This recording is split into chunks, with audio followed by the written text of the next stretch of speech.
My name is Joel Garcia, and I'm one of those individuals that happen to live on the south side of the railroad spur that is about 1,000 yards from my front door. And currently there's 3 residents on the other side of that crossing.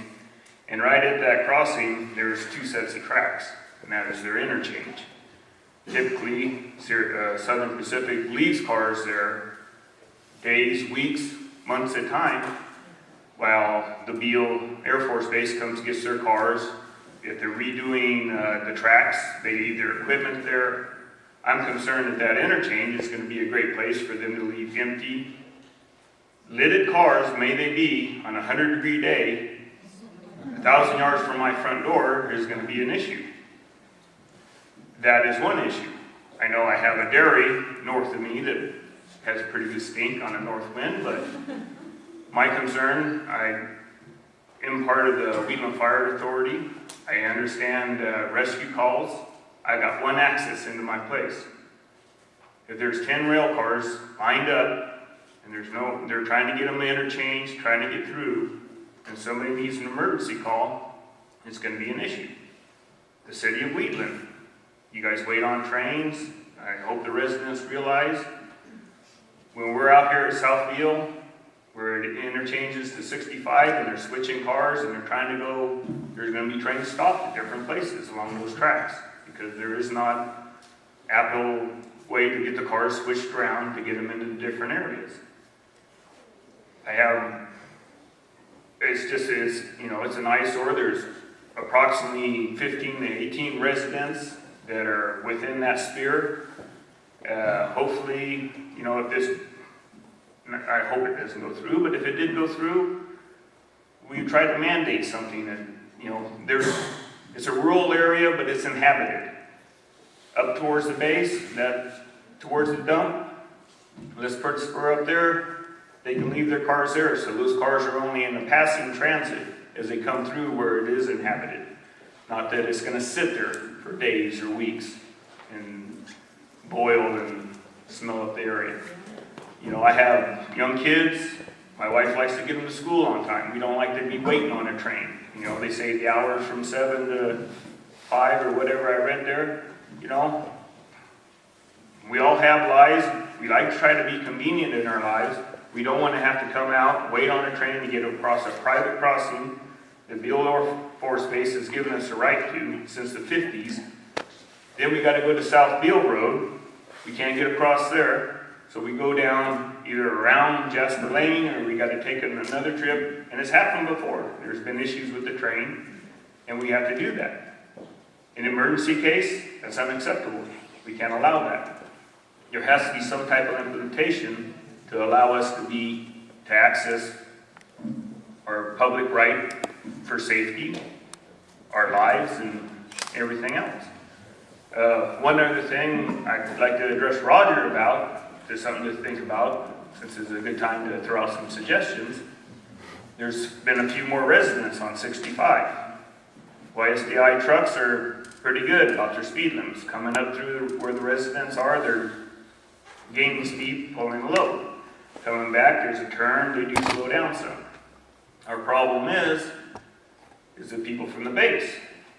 That last half a mile, that's the passing lane to get around the truck right in front of everybody's front doors so they can beat them out on the highway.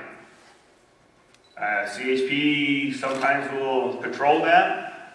They're good for maybe 2 or 3 days out of a 6-month period, and he can write tickets as fast as he can pull them over. We watched them, we sat there, and as fast as he writes one, he'll hit the next one. I'd like to either see maybe the county to implement a double lane, no passing, because that seems to be a deterrent on 65 between Wheatland and Lincoln.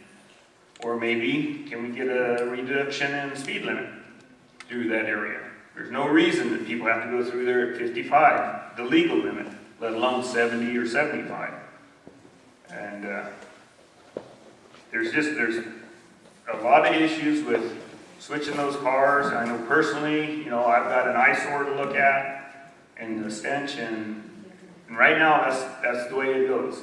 Beale Air Force Base uses that, and the SD uses that for kind of like a rail yard. They park their cars they're working on the tracks, they leave all that equipment parked there, and we deal with them working on those trains at night, the noise and everything else. But my number one concern is for my family and being able to get across that crossing when I need to, because that's the only one I got. That crossing feeds 3 families. And there's some elderly people and for rescue or fire issues. That's a great concern. There's no cross arms. There's just a sign, and it's a big safety issue. Thank you.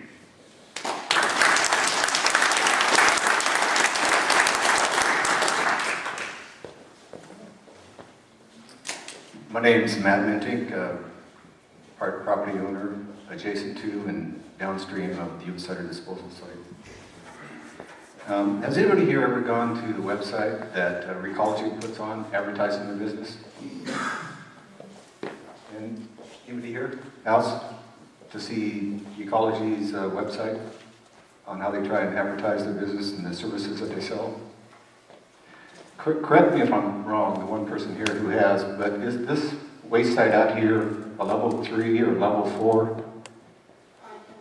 Meaning that it would take almost everything except critically hazardous material. It is the most acceptable of all waste sites that's regulated. Could anybody answer that? That is not how they advertise it now. Is there not 3 or 4 different classifications of websites and the type of material that can be brought into them?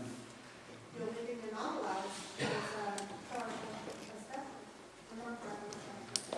But there seems to be a reason for the classifications and the type of material, right? Maybe only the lined ones are able to bring in the most harmful material?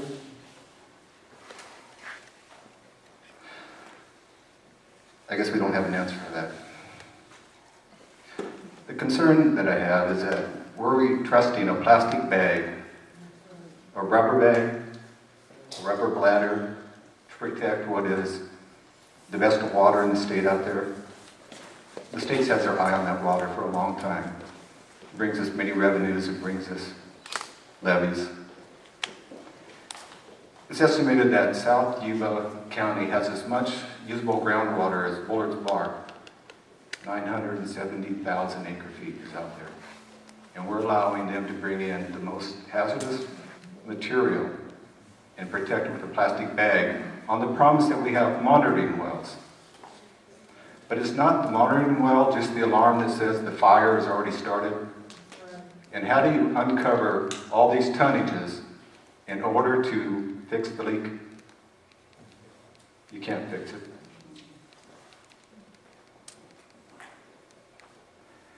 May I ask another question of the audience? How many people here tonight came to support the landfill? Show of hands? 1. How many people here tonight came with grave concerns of the landfill? Show of hands? Last I checked, we live in a democracy in which we elect officials, implement policies according to the wishes of the democracy. Roger, I trust in your word and that you will accord with the wishes of your district. I appreciate that. I think you're an honest man. Is Supervisor Nicoletti still here? How is it that you feel on this issue, Mr. Nicoletti? I voted to support the process to begin to let that information come forward to the